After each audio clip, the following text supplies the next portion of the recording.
somente eu sei.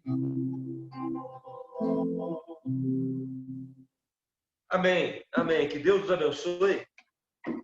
Eu tenho falado nesses dias e pregado muito mais do que tenho pregado normalmente, né? E uma coisa que eu tenho falado sempre é que na minha igreja, na igreja de onde eu faço parte, de onde eu venho, eu tenho muitos professores mesmo, né? E pessoas que têm me ajudado e me feito crescer, inclusive para ter material e coisas para levar para onde eu vou, nas viagens que eu faço, para mim poder dividir com as pessoas, né? E hoje, nessa noite, a gente estava lá com o nosso irmão Gênesis e ele trouxe uma mensagem simplesmente extraordinária, né? Maravilhosa.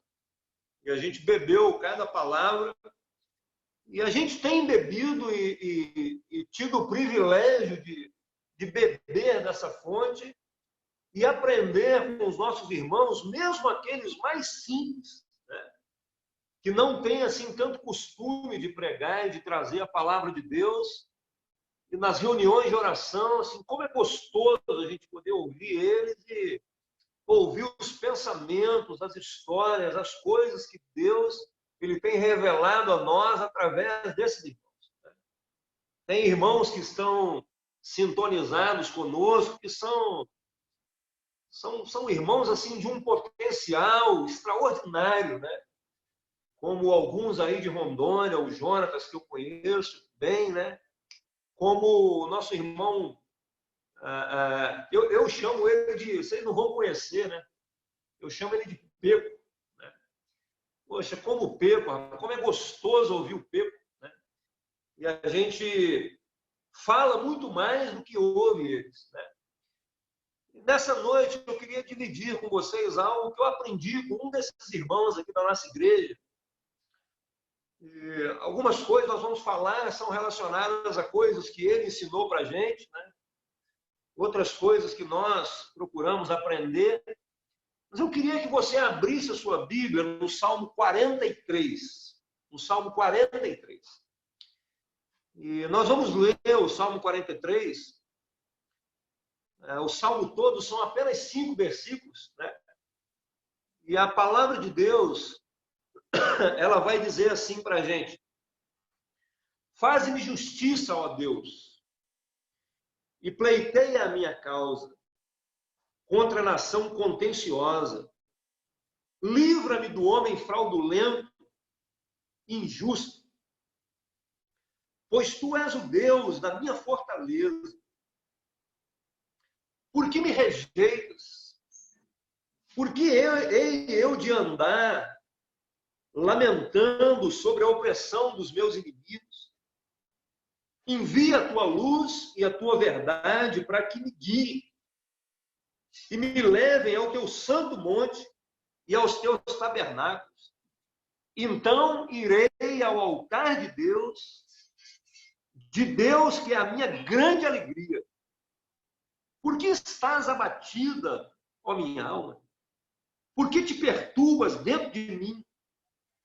E ele termina dizendo o seguinte: espera em Deus, pois ainda o louvarei, a ele, meu auxílio e Deus meu.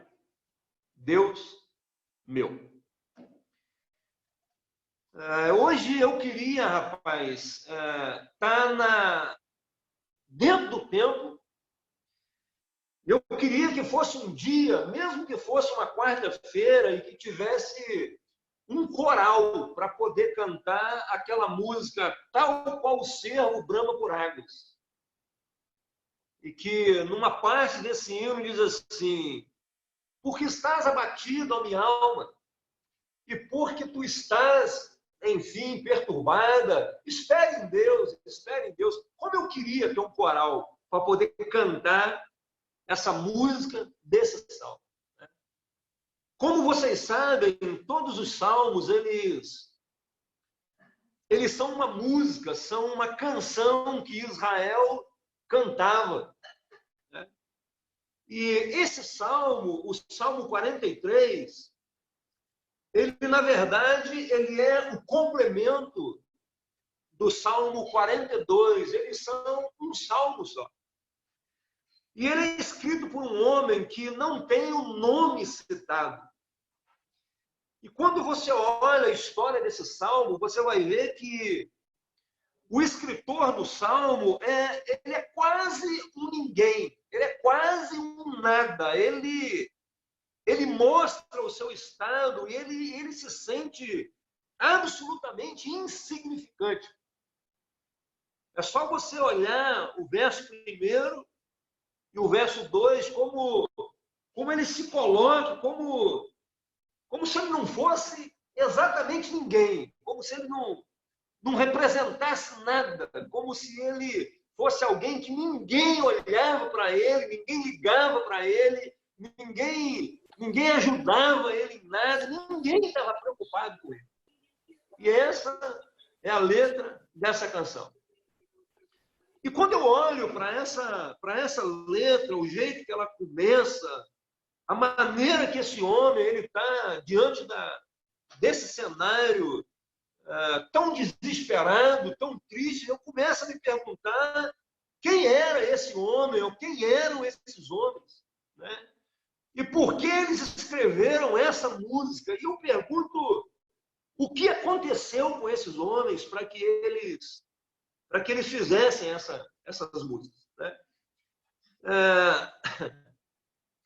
A gente olhando para o contexto e a gente olhando para o Salmo 43 e para o Salmo 42, a gente chega à conclusão de que ele é realmente a continuação pelos versos 5 e 11 do capítulo 42 e pelo verso 5, o último verso do capítulo 43, os 3 versos absolutamente iguais. O escritor ele vai dizer: por que estás abatido, ó minha alma? Por que você está tão abatida, né? Uma escola vai dizer que esse salmo ele descreve o momento em que os sentimentos de Davi eles estavam muito aflorados, né? E Davi estava se sentindo desamparado quando seu filho Absalão lhe tomou o trono, usurpou o trono dele, e sendo seu familiar, alguém tão querido dele, e talvez por isso que ele escreva o Salmo 55, né? Junto nós íamos à casa do Senhor, e Davi está tão desorientado, tão desesperado, que ele escreve músicas como essa, e lá no verso 1 do capítulo 43 desse salmo, a nação contenciosa seria Israel, e o homem injusto seria o seu filho, Absalão. E eles escrevem o Salmo 42 e 43. E é um salmo, uma música que ela tem 3 estrofes. A primeira estrofe fala a respeito de um rei atormentado. A segunda estrofe fala das lamentações dele, mas ganhando um tom mais positivo. E a terceira estrofe mostra um desfecho favorável dele cantando novamente na presença de Deus. E no meio disso tudo, capítulo 42, verso 5 e verso 11, e capítulo 43, verso 5, aparece o coro dessa música. Por que estás abatida, ó minha alma? Espere em Deus, pois ainda o louvarei, Deus meu.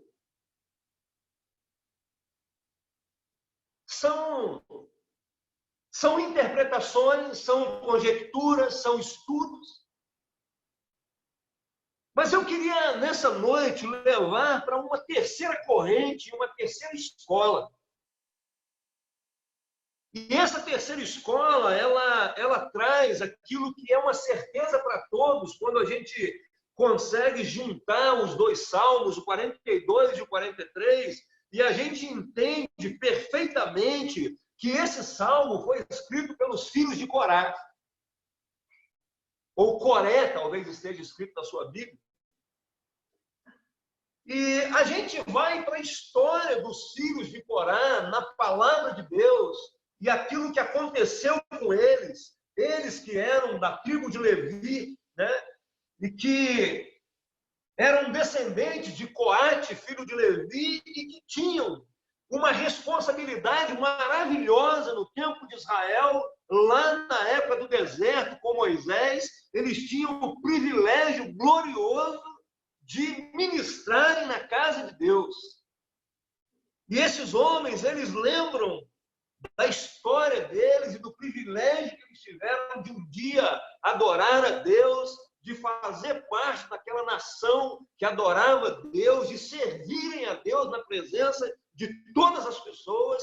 E eles lembram da história deles, e aí eles escrevem esse salmo.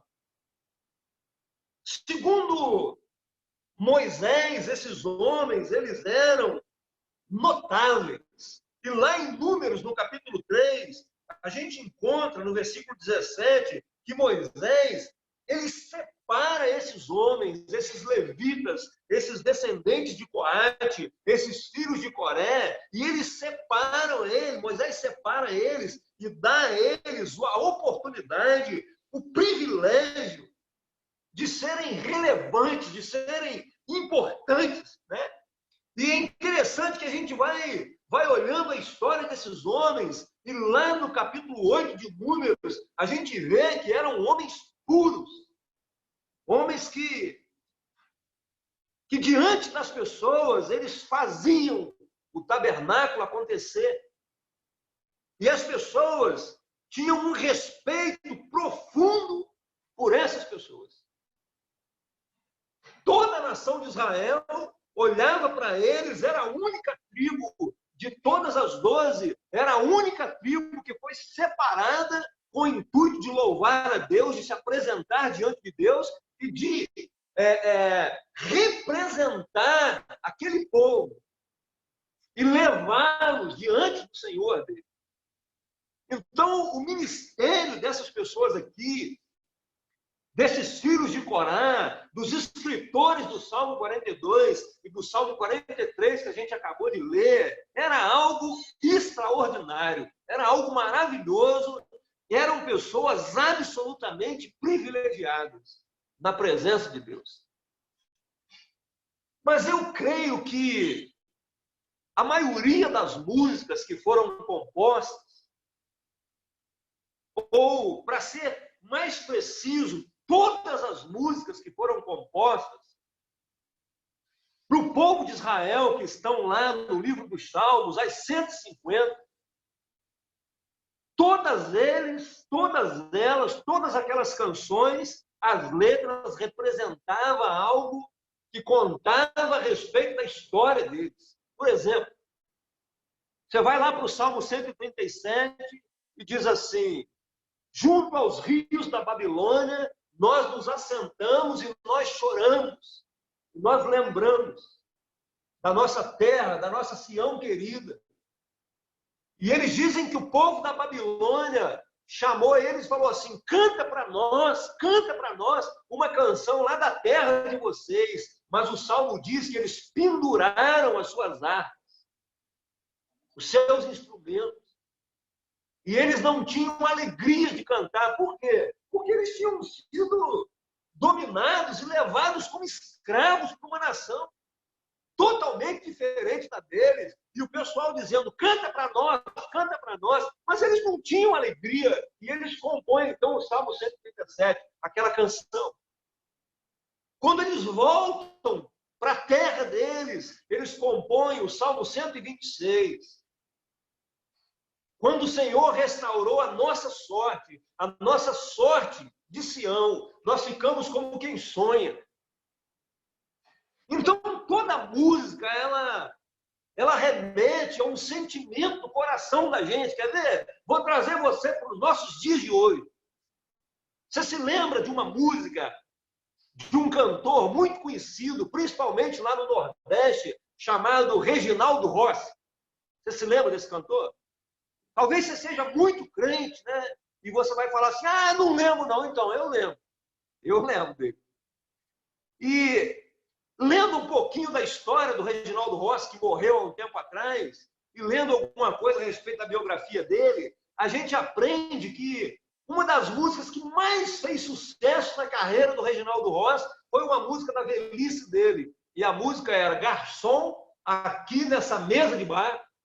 E ele contava a história do amor na vida dele, que naquele dia que ele estava lá naquele bar bebendo, pedindo ao garçom para vir conversar com ele, o amor da vida dele estava se casando com outra pessoa. E eu olhei e falei, mas que história triste.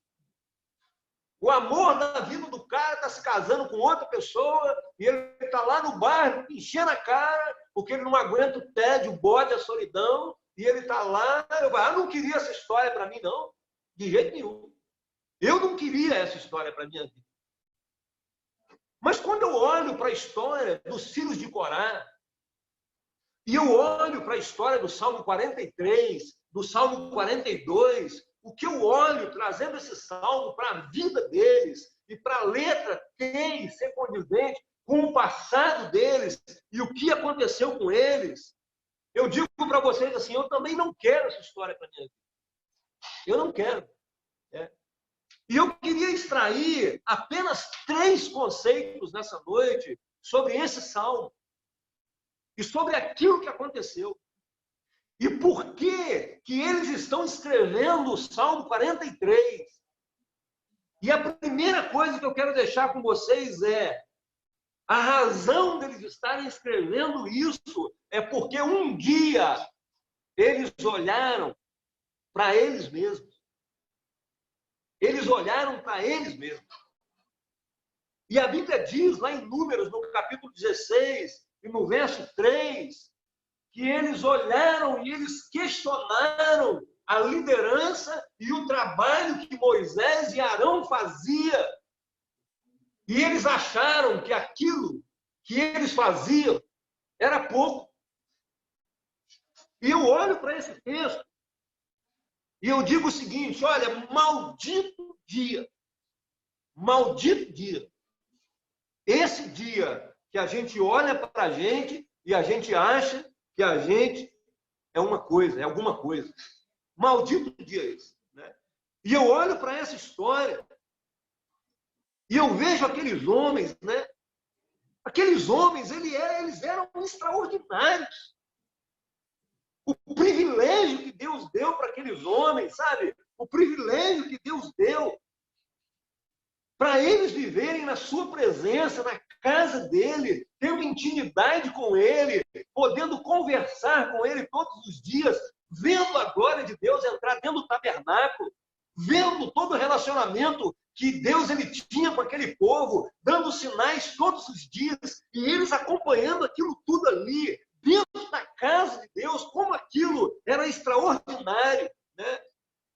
E eu olho, eu começo a lembrar, né, da história de muitos homens que fizeram isso. Eu vou primeiro para o primeiro capítulo da Bíblia, lá eu começo a estudar a criação de Deus, e eu chego lá no capítulo 3, eu me lembro de Adão, quando Adão também fez isso. E Adão, ele reivindica de Deus o direito dele ser alguma coisa e de viver a vida dele do jeito que ele queria. Rapaz, isso acabou com a vida de Adão. Porque enquanto Adão estava andando do jeito que Deus fez para ele, com toda a proteção, com aquele jardim extraordinário, com a companhia da sua esposa, enquanto estava tudo ok ali, a vida estava maravilhosa, até o dia que ele falou assim, olha, eu quero decidir as coisas do meu jeito, eu quero escolher aquilo que é certo e aquilo que é errado, e não deixar Deus escolher para mim. Acabou com a vida. Eu me lembro das pessoas que tentaram brigar contra Deus. Eu me lembro, por exemplo, de Diocleciano, um dos imperadores romanos, que disse assim, eu vou extinguir os cristãos da face da terra, eu vou exterminar o nome Cristo, esse nome Jesus, de toda a terra. E eu pergunto a você, você sabe quem é Diocleciano? Você sabe? Mas você sabe muito bem quem é Jesus, o nosso Cristo, nosso Salvador. Eu me lembro, por exemplo, de Voltaire, um ateu francês que disse assim: eu vou exterminar todas as Bíblias da face da terra. E pouco tempo depois aquele homem morre. E sabe o que acontece? A casa dele se torna a casa da Sociedade Bíblica Francesa. E agora, Bíblias eram fabricadas na casa do homem que disse que ia acabar com as Bíblias. E esse homem, ele estava morto. Isso nunca deu certo.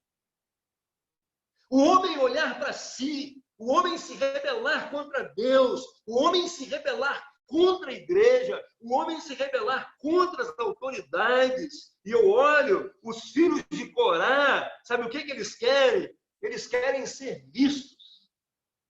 Eles querem ser notados.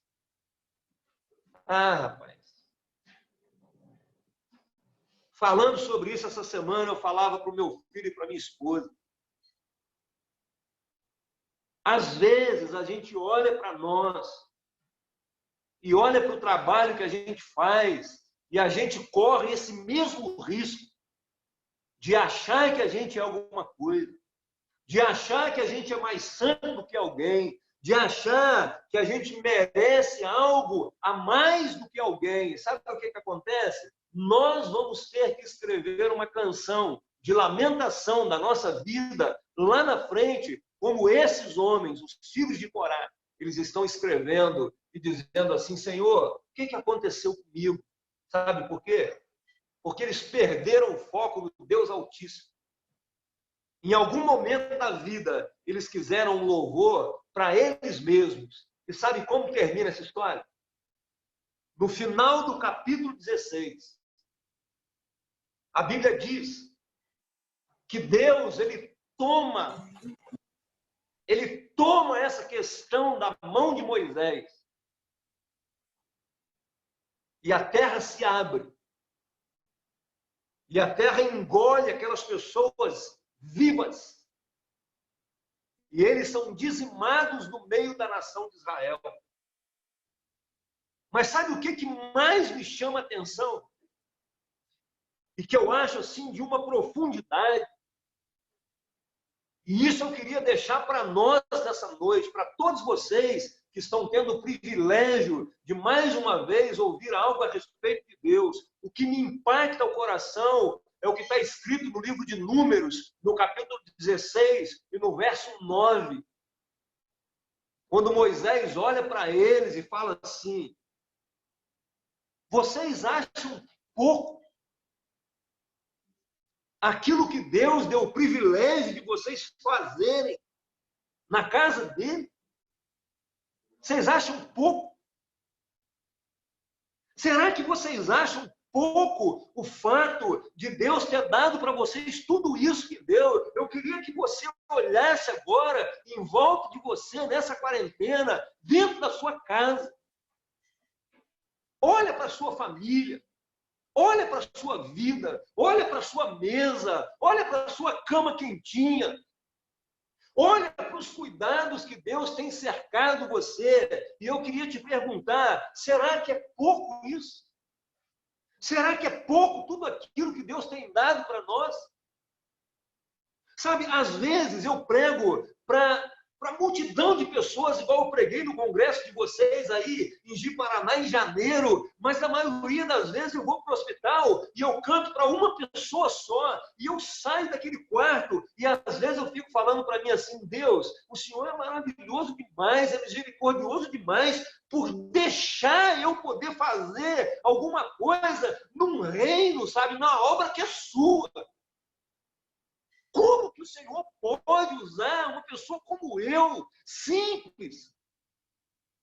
E Deus, ele olha para a gente com o maior carinho e ele quer usar a gente, ele quer trabalhar com a gente, ele quer que a família do Alan continue louvando a Deus como louva, ele quer que o Jonas continue ministrando, ele quer que o Márcio esteja na presença de Deus, ele quer que a Teovira seja essa bênção que ela é, ele quer que o Pepo continue pregando, ele quer que a gente faça a obra dele, mas sabe como? Olhando para ele, sabendo que a glória é dele. Eu amo Isaías 42, verso 8, quando a Bíblia diz assim: eu sou o Senhor, e esse é o meu nome. E ele diz para mim assim: Joaquim, a minha glória, eu não divido ela com ninguém, nem com você, nem com você. Mas eu estava falando para o meu filho, para minha esposa, que Deus é tão maravilhoso, Jesus ele foi tão extraordinário, que vocês lembram quando aquela mulher quebra o vaso diante dele? Ele vira para ela e fala assim: olha, isso que essa mulher fez vai ser lembrado nessa terra enquanto tiver fôlego de vida. Sabe por quê? Eles fazem questão, o Senhor nosso Deus, o Senhor Jesus, de dividir um pouquinho da maravilha dele com a gente.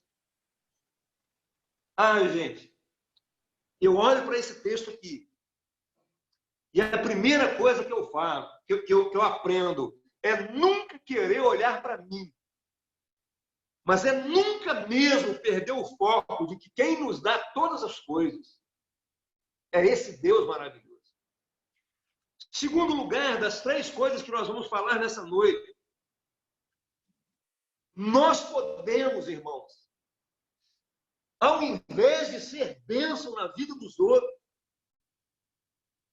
nós podemos e temos uma grande possibilidade da gente se tornar maldição. E essa escolha de ser bênção e maldição, como Moisés fala lá em Deuteronômio 24, no seu último discurso para Israel, essa escolha entre ser bênção e maldição, ela está na nossa mão. Eu olho para esse texto aqui e eu vejo que Deus, na sua misericórdia, ele não consumiu a todos eles.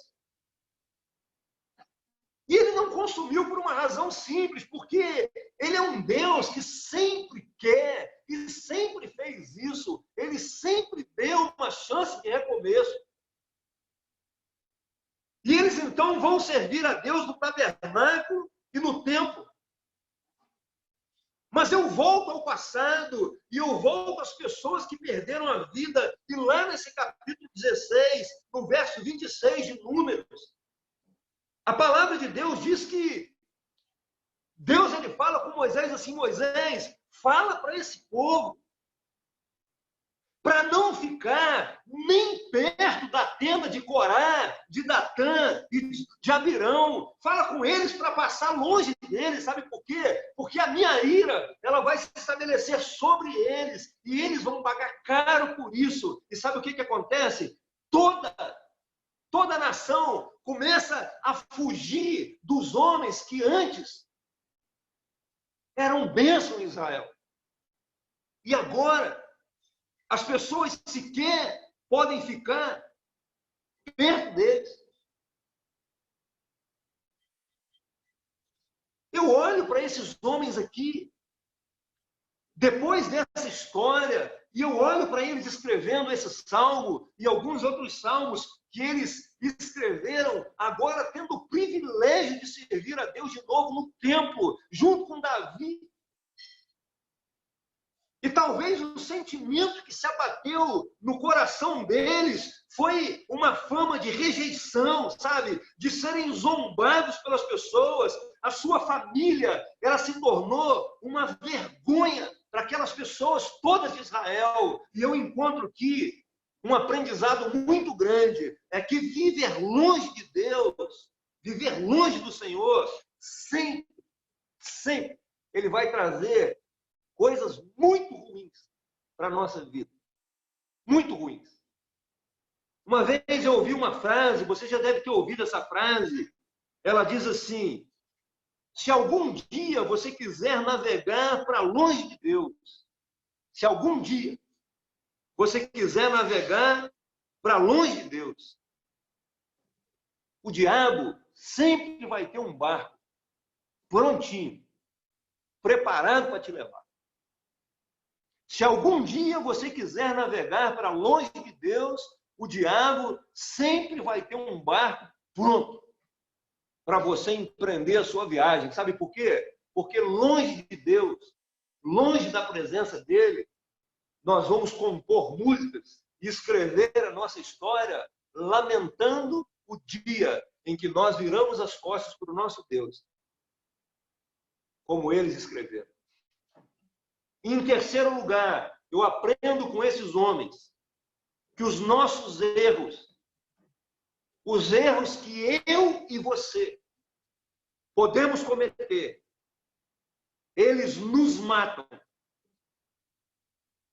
ou eles nos ensinam. E eu olho para essa história aqui, eu olho para esses homens e eu vejo que depois do erro deles e da nova chance que Deus deu para parte deles, eles aprenderam coisas preciosas. A primeira coisa que eles aprenderam, eles confiaram em Deus. Eles abandonaram as pessoas que se rebelaram contra Deus, contra a liderança e contra a igreja. E eles confiaram em Deus. Versículo 1 do Salmo 43, eles dizem assim: faze-me justiça, ó Deus. Versículo 2, tu és Deus. Versículo 3, envia a tua luz e a tua verdade. Eu olho e eu vejo esses homens, eles olhando o seguinte: olha, se as nossas marcas, as dores que nós trazemos foi por pecar contra o nosso Deus, então é a Ele que nós vamos recorrer, é para Ele que nós vamos pedir perdão. E aqui, irmãos, eu encontro uma coisa que a Bíblia tem nos mostrado, é que há uma diferença muito grande entre arrependimento e remorso. Sabe, eu já cansei de pregar em lugares, de eu ver pessoas chorando, anos e anos a fio chorando, mas elas nunca tomaram uma postura em direção a uma transformação de vidas. O remorso faz isso. O remorso nos mostra o nosso erro, mas o arrependimento, ele mostra o nosso erro e ele move o nosso viver em busca de uma nova vida, de um aprendizado, de uma vida nova com Deus. Eu olho para Davi e eu vejo Davi no Salmo 51 dizendo a Deus assim: Senhor, dá para mim de novo a alegria da tua salvação. Eu não quero continuar vivendo pecando. Eu olho para Jacó e eu vejo Jacó agarrado com Deus no vale de Jabó, dizendo o seguinte: Senhor, me dá a tua bênção. Me dá a tua bênção. E naquele dia, no vale de Jabó, que significa ver Deus, o Peniel, ver Deus face a face, a vida de Jacó é transformada. Eu olho para Pedro, e Pedro, depois de errar, ele fala para Deus assim: Senhor, eu te amo. Eu não quero viver outra vida. Eu te amo. Tu sabes tudo. Tu sabes que eu te amo. Então eu aprendo com eles que eles confiaram em Deus. Eu aprendo, em segundo lugar, que eles desejam Deus na vida deles. Eles dizem assim, no versículo 3, eu quero a tua luz e a tua verdade me guiando ao teu santo nome. Versículo 4, eu irei ao teu altar. E sabe, às vezes, isso pode acontecer com lágrimas, com choro, como é a história deles. Mas sabe o que eles dizem? Eles dizem assim: eu quero cantar de novo. Eu quero cantar de novo. Terceiro lugar, eles entenderam que o sofrimento não é o fim, gente. Os nossos erros, irmãos, nós vamos cometer erros durante a nossa vida. Talvez, linkado nesse momento conosco, existam pessoas, famílias, e nessa família as coisas não estão certas, porque erros foram cometidos. Eu queria dizer para você, os nossos erros não são o fim. E eles escrevem 3 vezes a respeito do nosso erro não ser o fim. E quando um judeu escreve 3 vezes, é algo muito significante, quando eles dizem assim: espera em Deus, pois eu ainda o louvarei. Eu queria citar para você o verso 4 do capítulo 42, quando a Bíblia diz assim, olha só: lembro-me dessas coisas e dentro de mim se me derrama a alma, de como passava eu com a multidão de povo e os guiava em procissão à casa de Deus, entre gritos de alegria e louvor, multidão em festa. Eles lembram do passado, eles lembram de um dia em que eles tiveram toda a alegria de viver na presença de Deus. E eles falam assim: ah, que saudade disso, que saudade. Eu me lembro, gente, de quando eu morava lá em Menino Jesus, dos 12, 11 para 12, até os 24 anos de idade, quando a gente ia fazer visitas e a gente ia em cima de carroceria de picape Willys e de Mercedinha 608 e a gente ia cantando. E muitas vezes nós cantamos esse hino: porque estás abatido, minha alma, então, e porque tu estás, então, perturbada. Eu nem sei cantar mais. Espere em Deus, pois eu ainda louvarei. E a gente cantava aquilo, indo para as reuniões. E eu me lembro hoje, eu falo, cara, que saudade, que saudade. Talvez, nessa noite, haja pessoas nos ouvindo que um dia eles fizeram isso aqui. Ó. Um dia eles fizeram festa, eles se alegraram, eles foram até a casa do Senhor, cantando, se regozijando, alegrando com a multidão e vibrando. Mas um dia, algo aconteceu. Talvez hoje você não seja mais quem você deveria ser. E eu olho para essa história e eu espero no meu coração que você ainda tenha saudade. Sabe por quê? O verso termina no final dizendo o seguinte: Deus meu, intimidade. Diz para mim, você chama Deus de seu Deus? Sabe, eu queria finalizar dizendo o seguinte: muitos de nós, irmãos, nós perdemos a nossa intimidade com Deus porque nós erramos. E a gente perde a nossa intimidade com Deus e a gente acha que Deus, ele abriu mão da gente porque a gente se acha indigno, sabe? A gente sabe que ele habita em nós, que a gente é a casa dele, mas nós nos sentimos sujos. Quantas vezes isso acontece com a gente?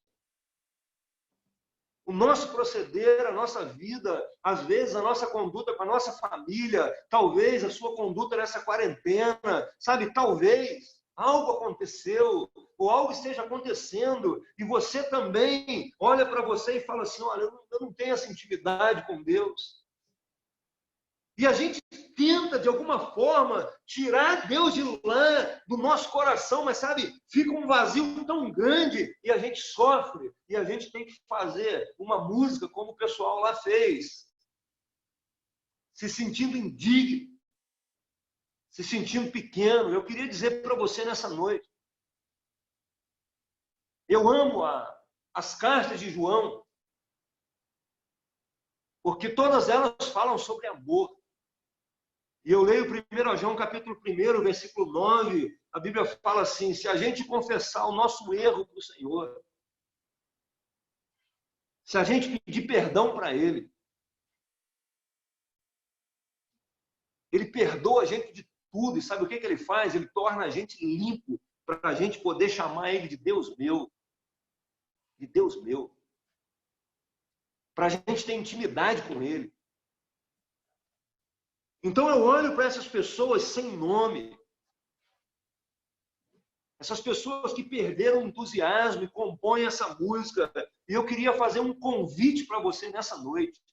Eu queria fazer um convite para você nessa noite.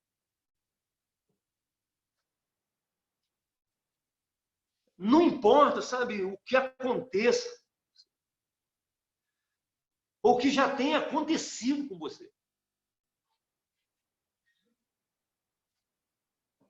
Não importa o que aconteceu com você ao longo do tempo. O que eu queria dizer para você nessa noite é o seguinte: como esse povo aqui volta para Deus. Sabe, volta para Deus. Só nós mesmos, eu e você, nós sabemos quem nós somos e como nós somos fracos. E como às vezes, como essas pessoas aqui, nós também nos sentimos um ninguém. Nós perdemos até o desejo de dizer o nosso nome. Porque um dia a gente olhou para nós mesmos. Porque um dia, ao invés de ser bênção, nós nos tornamos muito mais maldição que bênção. Mas Deus nos ensina que os nossos erros, eles podem nos levantar e não acabar com a nossa história. Sabe, eu olho para Jesus e eu encontro pessoas que não tiveram nome. Eu encontro um homem que a Bíblia chama de um coxo. Eu encontro um homem que a Bíblia chama de um cego de Jericó. Eu encontro uma mulher cananeia.